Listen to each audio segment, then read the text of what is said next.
দেখতে পাচ্ছেন কত সুন্দর, সতেজ, কত রং বেরঙের সালাদের পাতা দেখতে পাচ্ছেন।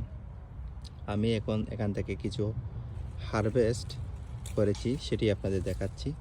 যারা গার্ডেনিং করেন, সামার গার্ডেন করেন, এরকম সালাদের কিছু পাতা, সালাদের বীজ এনে লাগাবেন। তা থেকে যে চারা হবে ওগুলাকে যদি এভাবে আপনি লাগিয়ে দেন, দেখেন আমি কতটুকু দূর দূর লাগিয়েছি যদি দেখাই, তাও অনেক কাছাকাছি হয়ে গিয়েছে। আমি বুঝি না এতটুকু বড় হবে। দেখেন, প্রতিদিন গার্ডেন থেকে যাওয়ার সময় একটি দুটি গাছ নিয়ে গেলেন কেটে, যেমনটি আমি নিয়েছি। একটি গাছ আমি কেটে নিয়েছি, এটা নিয়ে যাব, ভালো করে ঠান্ডা পানিতে ওয়াশ করে খাবারের সময়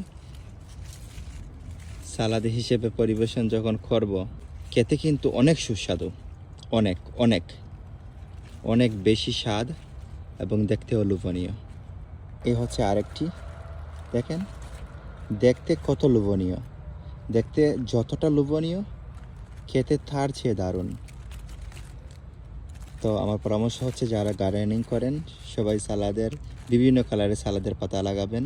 এতে আপনাদের গার্ডেনের সৌন্দর্য অনেক বেশি বৃদ্ধি পাবে। যাওয়ার সময়, গার্ডেন থেকে বের হয়ে যাওয়ার সময় হাতে করে একটি দুইটি গাছ কেটে নিয়ে গেলেন, ফ্যামিলির সবার সাথে শেয়ার করলেন। ধন্যবাদ সবাইকে।